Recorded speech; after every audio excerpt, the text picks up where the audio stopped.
Hello friends and fashion lovers, welcome and welcome back. Thank you for clicking on this video. In this video I'll show you how to make this simple baby ball dress. To get started, the material you'll need for this dress are a sequin fabric, a crepe back satin fabric or duchess, and you will need some tools and of course your zipper. So I'm using a basic bodice pattern. The link on how to draft the basic bodice pattern and the standard measurement used will be in the description box. My basic bodice pattern here has a zipper allowance, so I'm just going to go ahead and adjust the back neckline. So you could make it a lot lower or higher depending on your preference. After adjusting the neckline, I wasn't pleased with how it looked, so I went ahead and adjusted it again. For my skirt piece, my fabric is on fold right here, so this is how I basically folded my fabric. I'm illustrating it using this paper. So normally I'm supposed to fold it just once and mark my radius, but I decided to fold it again so it would accommodate on my sewing table. It will be visible. So I'm going to go ahead and mark the radius and the skirt length. Firstly, to find the waist measurement, you can either measure it directly on your child or you overlap your seaming allowance on your basic bodice and take that measurement, including your zipper allowance, and double it. Or you can measure it off a finished bodice. You can sew your bodice first, then you take the measurement after you have sewn your bodice before cutting your skirt. But I love to have all my pieces ready before stitching. So now that you have the waist circumference, you are going to divide it by 3.14 to have your skirt radius. So divide the waist circumference by 3.14. That is the radius of a half circle. The next is to mark your skirt length. Yes, you want to include your seaming allowance to your skirt length because you'll be hemming your skirt and you also need about ½ inch to attach the skirt to the bodice. So include seaming allowance in your skirt length. Make sure that without seaming allowance, your skirt length is about 1.5 inches to 2 inches shorter than your desired skirt length. With that in mind, you can go ahead and add your seaming allowance of about 1 inch. ½ inch to attach it to your bodice and the other ½ inch to roll hem it.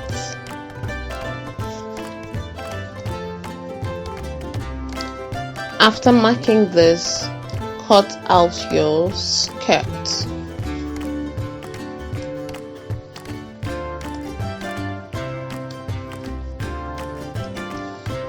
So next will be to cut your tulle.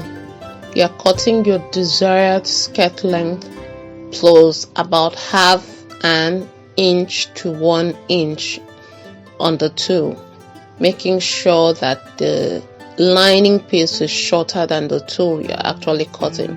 I'm going to also use my basic bodice to cut my sequin and the lining to go with it. So what I did, since my basic bodice pattern had a seaming allowance, I'm just placing it on my fabric and I'm cutting it out. And I'm cutting it both for my fashion fabric and also for my lining piece. So here are my pieces. I have cut 3 layers of tulle, and that is how much I can get out of my tulle. So the length permits me to cut 3 layers. So that is what I did here. And this is my skirt piece. Of course, you saw how I marked out the skirt radius and the skirt length. And this is my bodice piece.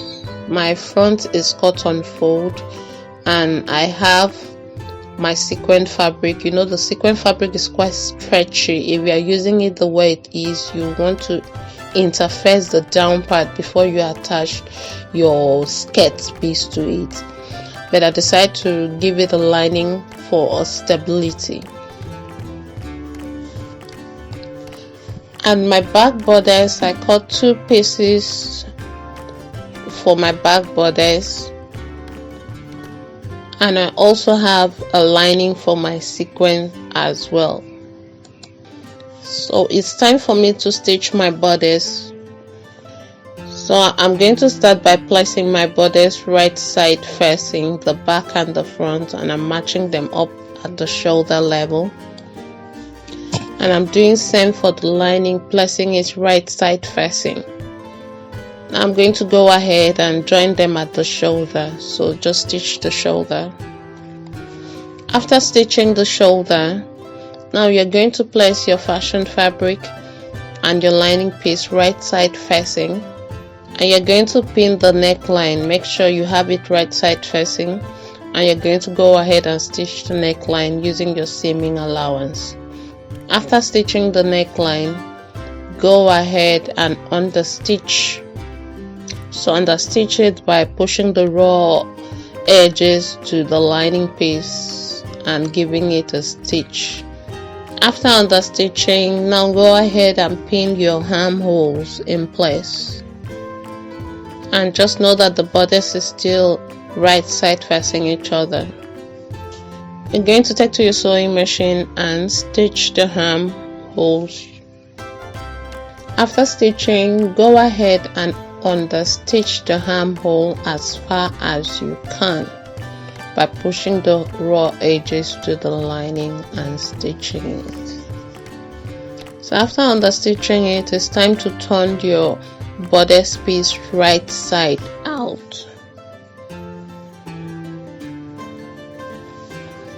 After turning it right side out, now place fashion fabric to fashion fabric, lining piece to lining piece. You are going to pin this in place. After pinning, you're going to take to your sewing machine and stitch that down. Now to my tool. I'm going to go ahead and gather my tool. So you are going to do well to gather your tool nicely.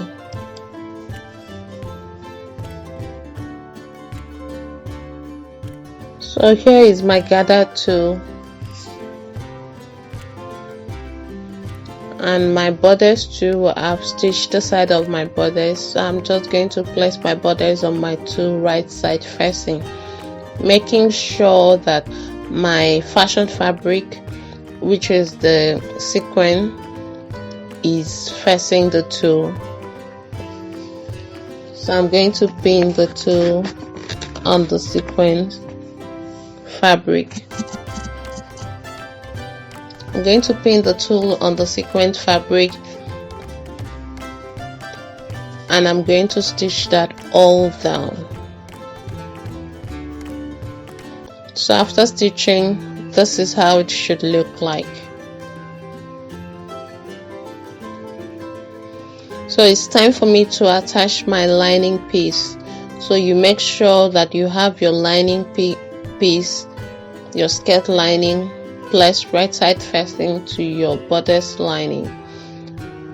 After pinning, take to your sewing machine and stitch that using your allocated seaming allowance. So after stitching, it's time to measure how much you want your zipper to extend into your skirt piece. So I always like mine to extend into the skirt about 3 inches. So I'm going to stitch the rest from that 3 inches mark. So I'm going to stitch the down part and keep the upper part open for my zipper. So here I've decided to pin my zipper. That's after stitching close the down part. I have pinned my zipper in place. Most people stitch their zipper before stitching close, but I find it easier, especially when I'm working with tool, to stitch first before adding my zipper. So go ahead and stitch your zipper. So I'm pinning my zipper only to my fashion fabric. So after stitching, this is it.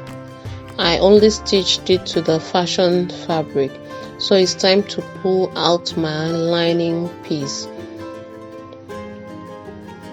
So I'm going to place my lining on my fashion fabric right side facing. I'm going to go ahead and pin along the zipper area. I am just going to keep pinning it and making sure it's properly aligned.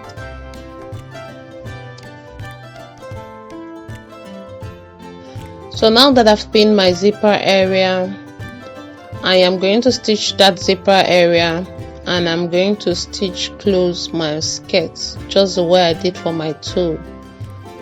Stitch my zipper in place as well, and also hem the bottom of my lining piece. When you're done stitching, it's time to just clip that edge where you fixed your zipper. You don't want too much bulk around that area. Now turn your dress right side out and make sure that you have everything nice and pointy. Next will be for me to shorten my zipper because my zipper is quite long. I'm going to do that.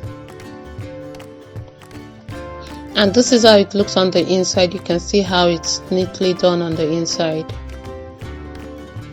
So you would want to use your thread and needle at this point. After you have shortened your zipper, if you have a long zipper like me, so I'll shorten my zipper and go ahead, use my thread and needle and tack this down. You want to treat this as a piece, not as two separate pieces as it is at the moment. So I'm going to use thread and needle and tack that down. That way my lining won't be peeping out, or the fashion fabric pulling on the lining, or the whichever way. Everything will just stay put nicely. So next for me will be to determine the width of my bow. So the width of the bow depends on how big you want your bow to be, the statement you are going for. Do you want a bigger bow or a smaller one? So it's all up to you. It's always optional when it comes to bow. There is no one size fits all when it comes to bow. So I have 12 inches for the width that my desired width for the bow. So double that is 24 inches. So I'm going to also fold my fabric and decide the width that I want for my bow. My fabric here has tulle attached to it because the color of my fabric is lighter than my tulle, so I had to add tulle to it. I'm just pinning where I'm going to stitch. So after stitching, you will do well to turn it right side out. At this point I didn't stitch it, that's why you've seen that, and you are going to stitch close. After stitching, I have myself a bow for the dress. I've also gone ahead and shortened the zipper right here.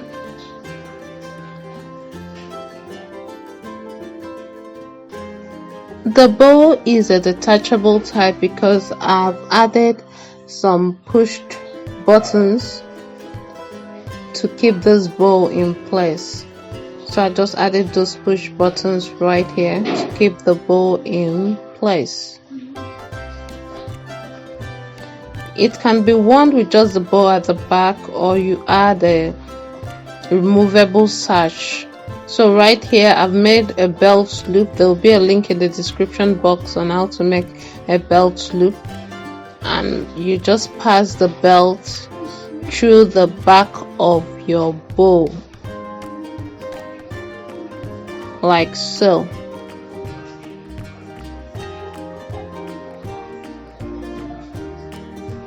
And when you pass it through the back and adjust it, you have yourself a lovely design dress. So thank you for watching to this point. If this tutorial have been helpful to you, don't forget to give me a thumbs up, like and subscribe if you have not already subscribed to the channel. Thank you for watching.